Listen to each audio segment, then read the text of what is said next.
Magandang araw mga ka-Gris TV. Welcome po sa ating panibagong vlog dito sa Japan. Samahan niyo akong mag-explore, kumain at mag-share ng aming simpleng buhay dito.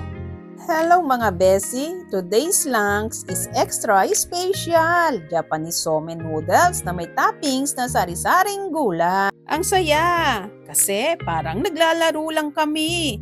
Habang umiikot-ikot yung malamig na somen sa tubig. Parang umiikot-ikot din ang mga alaala at kwento sa mesa. Alam mo yung feeling na simple lang pero ang saya. Ganito siya kasi minsan happiness doesn't come from fancy food or expensive things.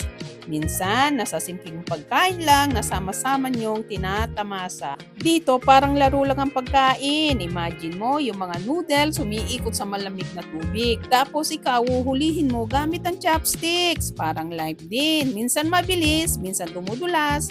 Pero kapag patient ka, makukuha mo rin. At eto pa, hindi lang noodles, may toppings pa na iba't ibang gulay. Ang sarap kumain kasama ang pamilya kasi kahit simpleng pagkain, nagiging special kapag sama-sama. Kasi at the end of the day, hindi sa pagkain nakahain kundi sa tawa, kwento at samahan na kasama mo ang buong pamilya. So lesson of the day, enjoy the simple joys, play with life like how we play with our food.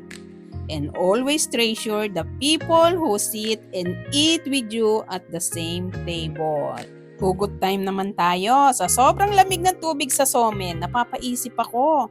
Sana ganito din tayo, palaging fresh, malamig ang ulo at marunong makisabay sa agos ng buhay. Hindi yung puro init ng drama. Life is short, so enjoy the simple joys. Kaya ngayon, habang kumakain kami, ramdam ko this is not just food. It's a moment of togetherness, playfulness, and gratitude.